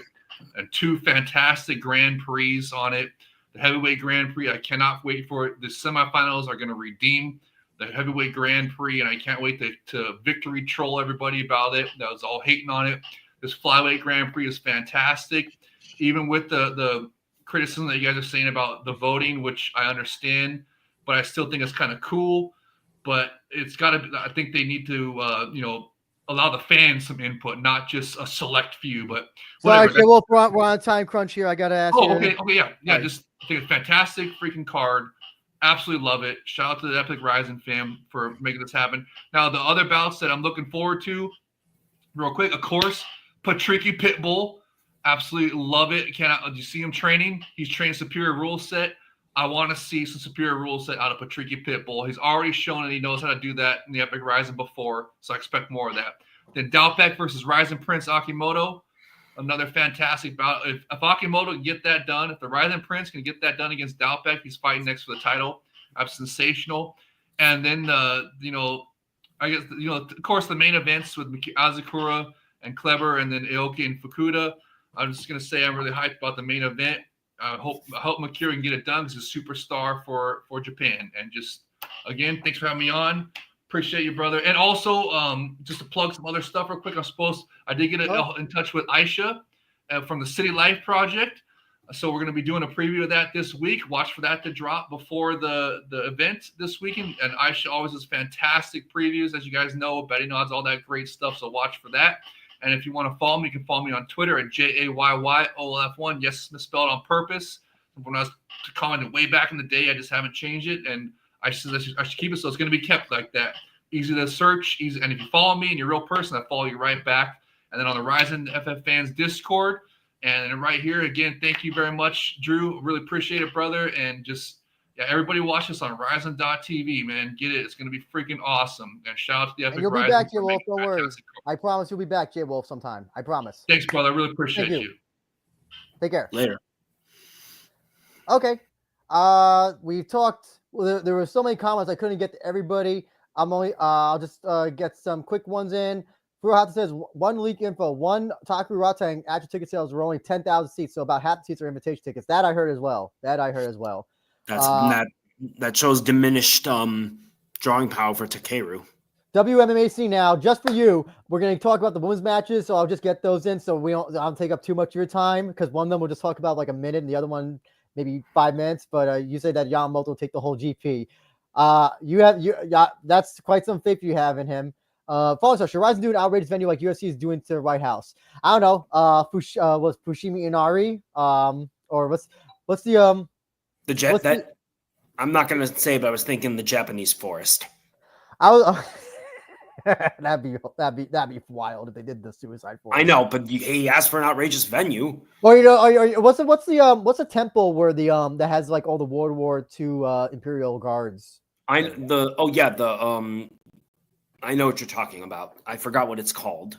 Jajama says Ozempic legal for weight cutting? Yes, no, it is not. I believe it is a banned substance for it's legal. I mean, in fighting, I believe it's banned by USADA or whatever, Nevada State Athletic Commission. WMAC, I don't want to take too much of your time. You're probably here just to hear the two women's matches, so we'll get right into them just for you. Let's talk about the one that no one cares about, Izawa, Yujin Shin, title on the line.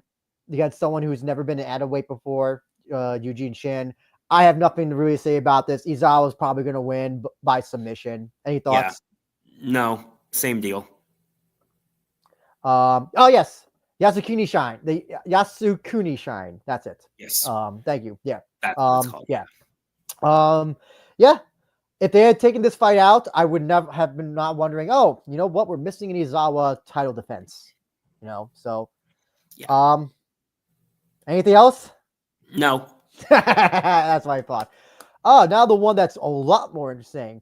Mori Suda taking on Noelle. Now, if any of you actually bought that JMA Expo show, Noelle was one of the grappling matches on that show. I think she was the first match, I believe. She was, I think, and she, if I remember right, she looked pretty good. Yes. I think she's only 16 or 17? 16 or 17, whatever it is. And I think Suda's 21. Yes. Okay, May 21st, 2008. She's 17. Okay. And Suda as well. She has like 25. She hasn't. Noelle doesn't have the MMA record, but Maurice Suda has like 20 MMA fights or something like that.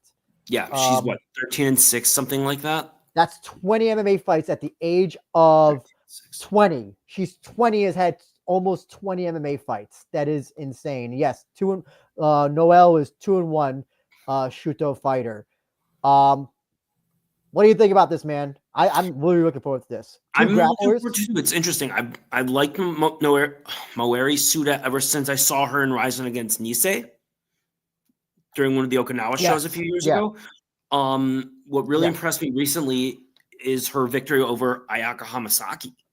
Yes. Even though Ayaka's not what she was, she's still very solid and still very good. And Moeri Suda out-grappled her handily. Yeah. It was a shock, honestly. To the extent that she out-grappled Hamasaki. Yes, absolutely, 100%.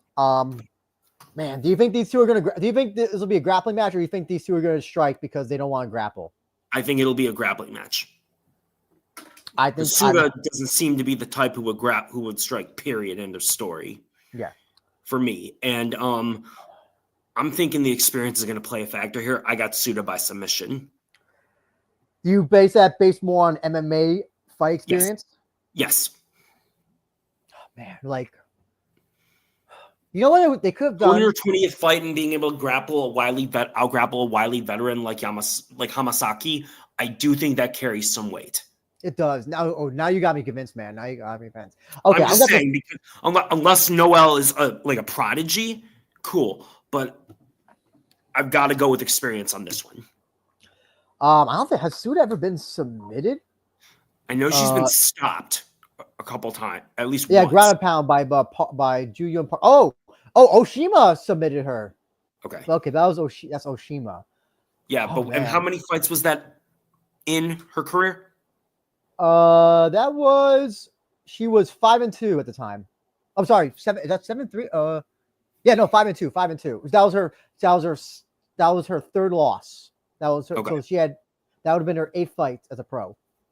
Okay, so yeah, she's still young in the game, so I'm not going to discount that at all. But I'm just saying, like, she's improved immensely, obviously, by this point. So you got me convinced, man. I got the experience. That's what it boils down to for me.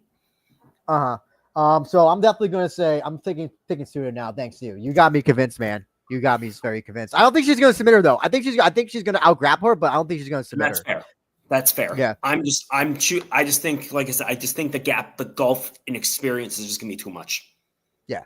Following star had a question that was answered by Furuhata. If Super RIZIN is successful, would RIZIN pull the trigger to finally invest more in women's MMA or do more weight classes? Well, I guess he didn't answer that, but the answer is no. And weight classes maybe. Mm-hmm. But I don't see women's MMA going far anymore. No. Unless they do okay. Super are very happy when they started to sell the tickets because but after that ticket sales stopped. Still many are still not sold well yet. Okay, so that gels with what we discussed earlier. Yeah, with the ticket sales. But again, RIZIN has a good walk up. Usually, it's the week of. Who knows? Things happen. Remember when nobody was buying those tickets to the Diaz-Conor McGregor rematch and then water bar thrown and then that show sold out? Things can happen. So things can happen, yeah. But yeah, do you think they'll invest more in women's MMA or other weight classes? For women's MMA, maybe they make a weight class with Formaci. Other than that, no. But you see, I don't see they would do it because listen, she has openly said she wants to go to UFC. That's why she's staying at strawweight. So it's kind of like, and Barra did recently have that press conference where he said he's kind of getting tired of his fighters talking about going to UFC. So I wonder if like now it's like, do they want to even bother? Because it's like, why invest in something when this person's not here for the long run or not going to be here for a very short time? Yeah, I agree. Moving on, I lost my thing. Sorry about that. As far as go ahead, Mike. As far as new divisions, I would say kind of try women or men's minimum weight or men's straw weight. I mean, I was like minimum weight. Are there even many guys who wrestle at that or fight at that? That's gotta be like very low. But we're moving on. I mean, that's feasible men's straw weight. The best strawweight guy kind of mows everybody else down, and oh my god, I forgot his name. Ochi, yeah, he kind of just mows through everybody, so it's kind of like, And there's not a lot.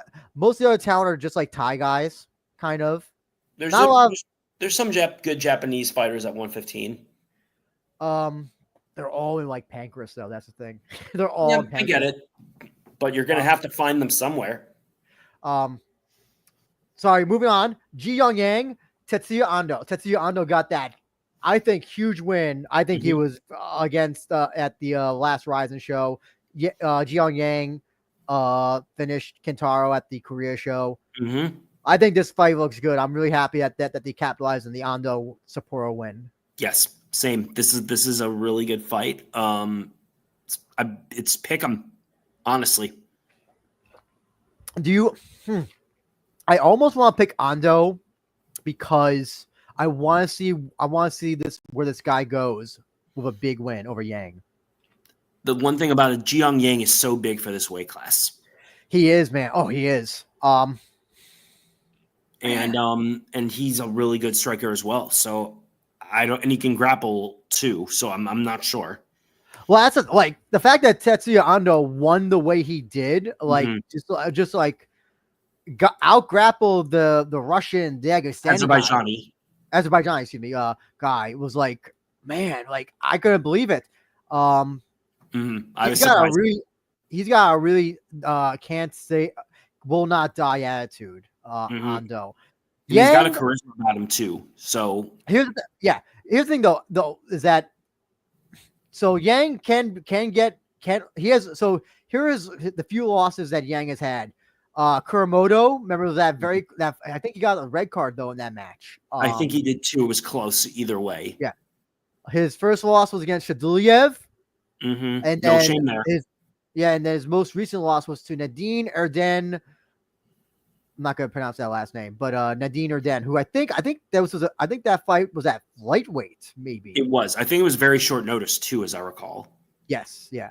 But man, listen, I think Ando is like I said, if you want to bet underdogs, I think Ando is probably on paper underdog, but man, I gotta go with Ando just based on his listen, he won me over. He won me over with that last fight. Listen, Jiang Yang, I think, beat Kintaro. It's very hard to finish Kintaro, but not very hard to beat him. And I think, that's why I'm picking Ando. Just the guy he faced should have beaten him, but he absolutely destroyed him. I'm gonna go with Ando as well. I do think he'll be able to wear. I think he's gonna be able to wear Jiang Yang down. I say second round knockout. Second round. Falling Star has a question. If Mikuru wins the fight, do you believe the chance of 1 million pay-per-view for the Ren match is possible? I think so. I think that's not unrealistic. What do you think, Mike? 1 million for I don't think 1 million. I think that's a little. I don't think that's going to happen. But like setting a record, very possible. Would it be more than the match? Yeah, I think so. I think there was 500, 550, 600, something like that. 500,000. So here's the other thing is that I should have asked Hafid this, but also I just want to find out one day. Like when they say the total pay-per-views, do they mean among everything, or are they just looking at like Unext, or do they just combine? Yeah, or RIZIN Live? I would assume all. You would total. think. Yeah, that's what I'm thinking. I just lost my thing. Oh, sorry. So we talked about him before. GFL fighters coming to RIZIN. So let's talk about Patricky Football coming back to RIZIN. Wait. Yeah, he's fought in RIZIN before. Yeah. Against Shunta Nomura. Who has he fought again? I forgot. I always get. He fought. Gustavo? He beat Pitbull. He fought he was in the 19 Grand Prix. I think he beat Gustavo. Okay. And he beat Gustavo, beat Kawajiri, I think. And then he lost to Musayev in the final. Yes. And he beat Satoshi as well a few years later. Yes. Right? Because Satoshi was in on short notice and all that jazz. And broke his hand that fight as well. And brother Patricio got a win this week. Mm-hmm. Augusto also fighting. One hit the first round of the heavyweight Grand Prix. Mm-hmm. What do you think? Are the Pitbulls making a comeback? Could be. I think Shunta Nomura is a good young fighter, and it's going to be a good test for Patricky. But I think he's more well-rounded, but we're going to see how much he truly has left. Shunta got that very he had that fight with Gustavo was he was winning it and should have been stopped. It should have been stopped. Yeah, absolutely. He was winning the fight, and he showed a lot of versatility, I thought. Yeah. So there is that to consider. I'm going to go with Pitbull on this one. I just think the experience is going to be too much. I think he's better in most aspects, if not all of the game. But Nomura is very much a live underdog. He's good. Let's see who's Pitbull's last fights have been. I can't remember. Oh, yeah, he went on. Oh, yes, okay. I don't know, man. Listen, the fight with I'm gonna have to pick Nomura. I mean, then again, I picked Kimura to beat Karamov, but man, listen, I have to just go based on what I've seen Patricky in his last fights. He did not look good. That Clay Collar fight, he did not look good. I didn't watch the Bruno Miranda fight. He looked bad against Shabili. Even before that, there's the Souza fight. Listen, Again, that was a short notice fight, but against Nurmagomedov, Usman did not look good as well. So I have to just pick Nomura based that he's looked better than what Pitbull has recently. Yeah, it's going to depend on how much Pitbull has left. I don't think he'll finish Pitbull. If he does, that would be like very surprising. I'm going to pick Nomura by decision. I think he's going to outstrike Pitbull. I think Pitbull might be too slow based on his most recent fights. And yeah, I think that's how Nomura gets a win in this. Either match. way, I think either of them lose to Satoshi. You think Patricio? Yeah, I think so. In a rematch with a fully trained Satoshi, yeah, I think so. Next match, Karshiga Doubtback, Kyoma Akimoto, veteran versus young up-and-comer. Yes. What do you think about this fight, Mike? Love it. Mr. Ohio? Doubtback's excellent, well-rounded. Solid grappler, not great, but solid. Akimoto's a great striker. I think he's better than Doubtback with the range and speed. It's really going to depend if he can keep Doubtback on the end of his jab, and if Doubtback can get this fight to the ground. If he can, I think Doubtback wins by submission. If Akimoto can keep the fight standing, I think he wins by decision. It's funny that we peg Doubtback as like this grappler, but he really is not a grappler if you think about it. Like in his recent fights. But I think in this case, I think he's going to have to be. So I don't think this will be so much. I don't think there'll be a lot of grappling fight. I think it's going to be mostly striking. I think. I feel, yeah, because Akimoto's. I could not see him trying to want to grapple Doubtback, and I feel like Doubtback only grapples when he has to, or when he feels like, as an evasive maneuver, like with Yaman and or with Chihiro. Yeah. So, excuse me. Doubtback, yeah, I think it's going to come down to the striking, where Doubtback he has that counter left. I think it's the counter left. I think he's Yes. But Akimoto is long and rangy. Yes. Yeah, I think Akimoto's much faster.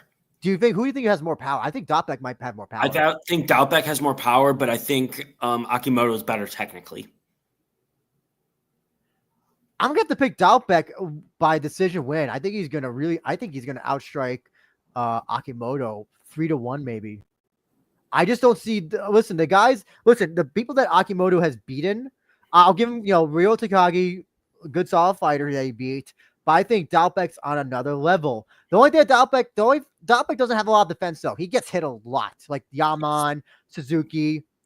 Yes, and the speed advantage is huge for Akimoto, I think. Oh, yes. Furhata says, Rise events the highest number of viewers of the event. Well, the match, Taku events, 500,000 people.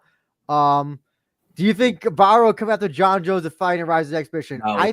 I would hope not. That'd be a gigantic waste of money. You also talk about someone who comes with baggage. I'll say this. Floyd Mayweather would be, at least, he wouldn't get arrested. But that just John Jones, listen, he's gonna do something stupid. He's gonna do something stupid in Japan, and he's gonna get arrested.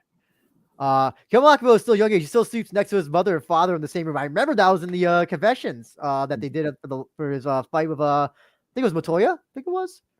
I'm picking Doubtback. I think he's gonna outpoint Akimoto. Next match. This is an interesting one. I had to mull over it, but I think I know who's gonna, or I think will win. Masanori Kanehara versus the man known as Yaman. Mr. Ohio? Yeah. I'm gonna go with Kanehara.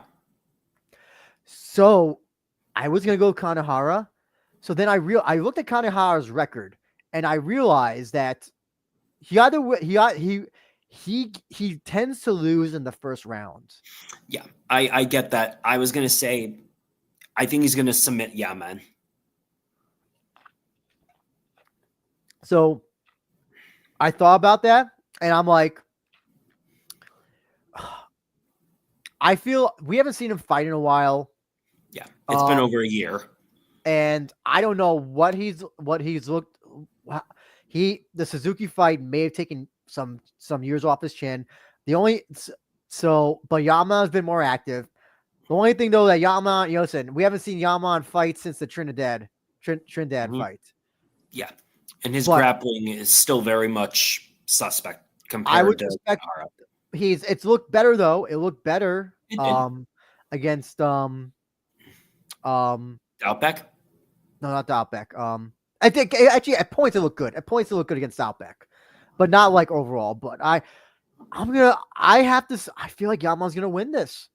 I don't know if Kanehara has his biggest weaknesses have always been guys who are hard strikers, and Suzuki, we showed that again. He did what he did against him.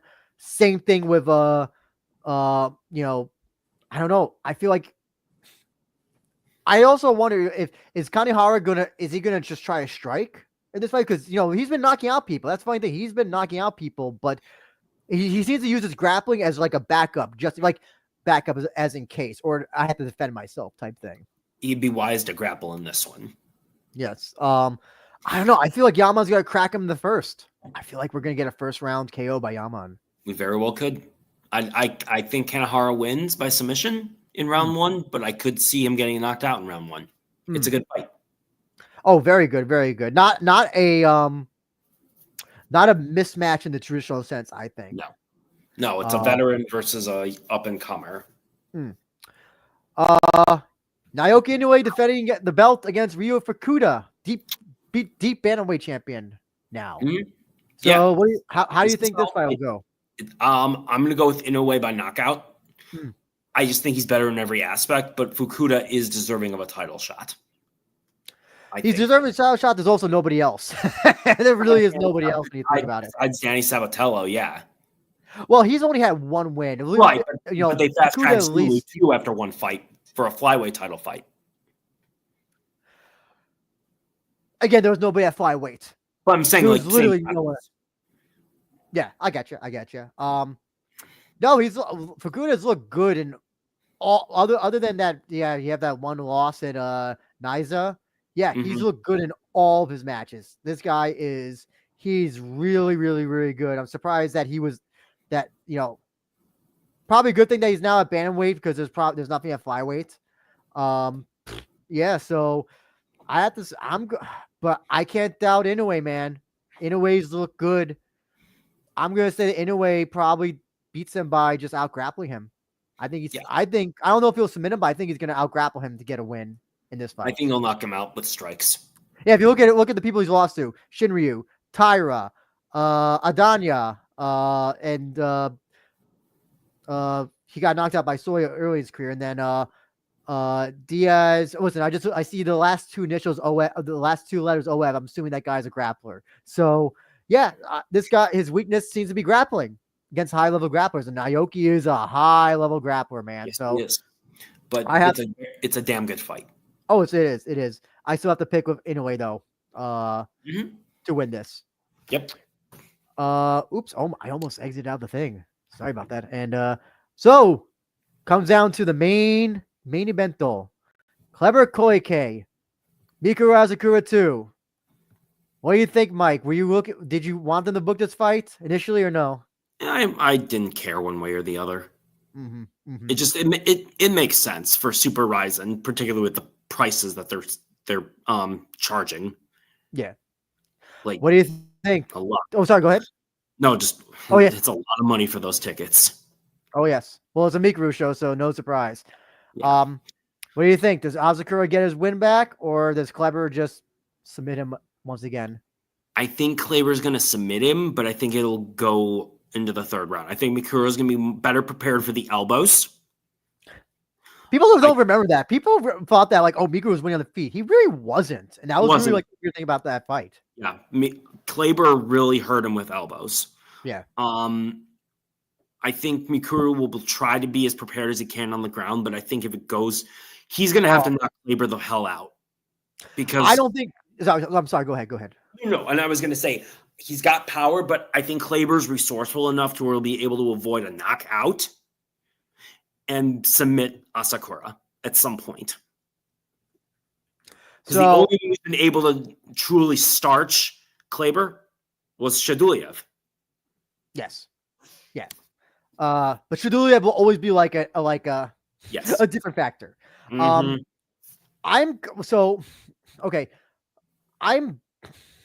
I had a mull over this one because I mean Mikuro, listen, he looked good against Chihiro. I cannot deny that. I think the stoppage was really dumb, but that's beside the point. Kleber, yeah. Chihiro was compromised pretty bad. That was obvious.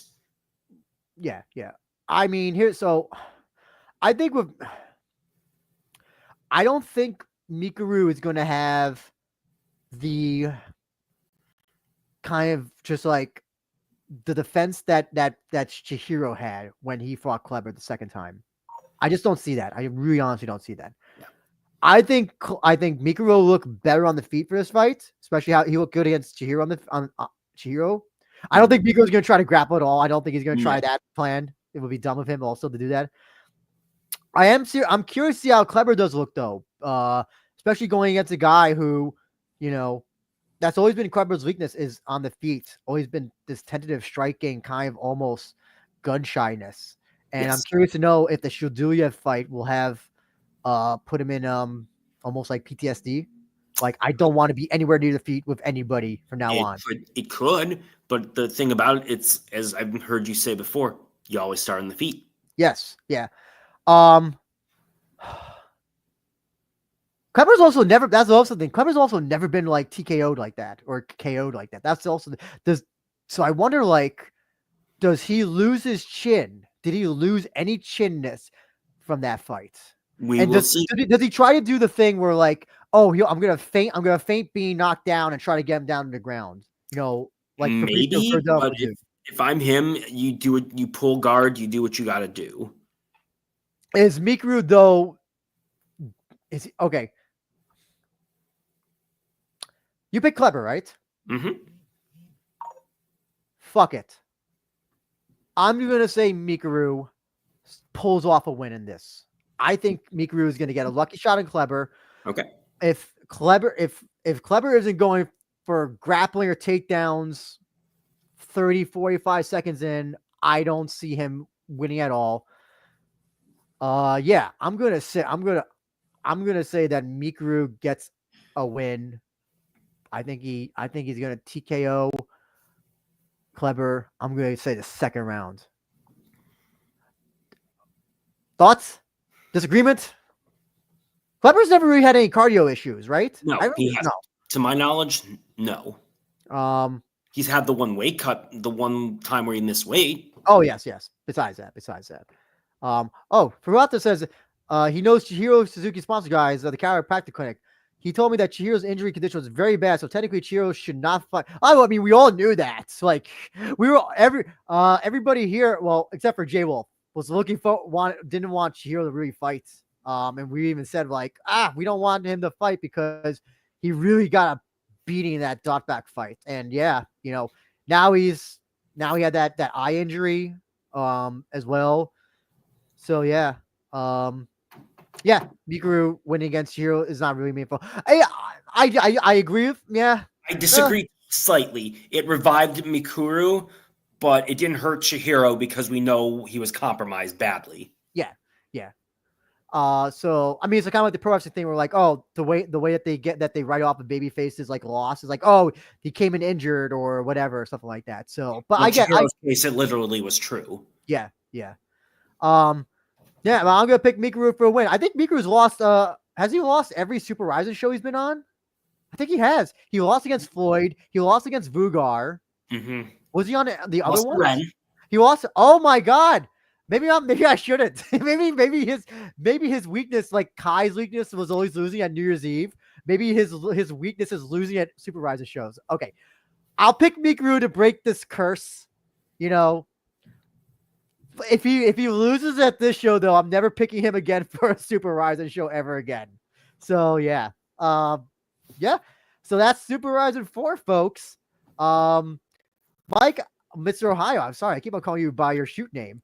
What are 3 fights you are looking forward to the most? Inoue Fukuda. Mm-hmm. I'm looking forward to Doubtbeck and Akimoto, and then I'm looking forward to Yang and Ando. Gotcha. No, nothing for the Grand Prix. Any for the Grand Prix? No. Okay. So my thoughts are I'm apathetic to. I like the Flyweight Grand Prix. I don't care if other than Ueda, I don't give a damn about the Heavyweight Grand Prix. It's been a total waste of time. I'll say this: the only thing that's also is what also compromises for me, kind of somewhat, is the voting, because I'll be like, oh, I look forward to these guys, and then I want them to win, and then they again the alternates, and it's like, oh, well. I was going to say, Andrew, a sign that the GP is not going as intended is when the boss is talking smack about the fights, which Sakakibara has done multiple times. Oh yes, he did. He did shit on the Heavyweight Grand Prix fights. That is true. So yeah, I hope they do better. I have faith in Ueda. Not sure about the others.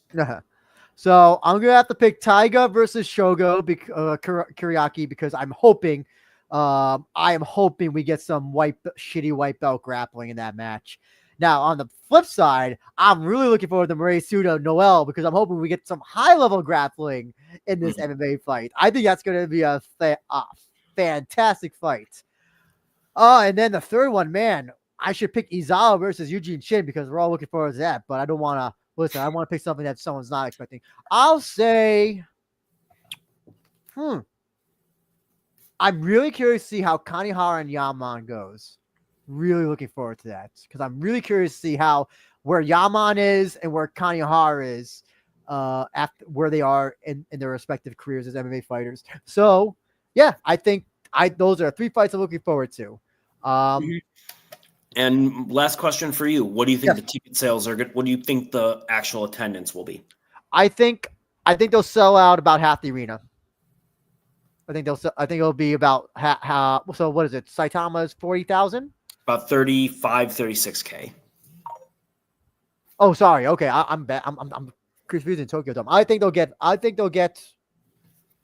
I think they'll get 30,000. It's those ticket prices are a lot. They're a lot. And even with Mikuru, it's like the other thing. Also, I wonder. Like, I don't want to say that this rematch is like not highly anticipated, but it's kind of like on the lower tier of rematches that you kind of would put Mikuru in. Like, if it was Mikuru Ren, I'd be like, okay, this should be sold out. If it's not, that's a problem. But Claver's not a huge draw, though. No, he's not.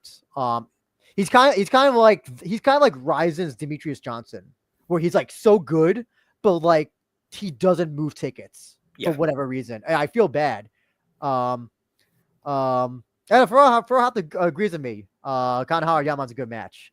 Does he have an estimate how many tickets have been sold so far? Do you know how many tickets have been sold so far for Furuhata by any chance? He's gonna tell us one more quick thing. Then we're gonna have to go, unfortunately. Mike, while he's typing that out, can you just give your stuff?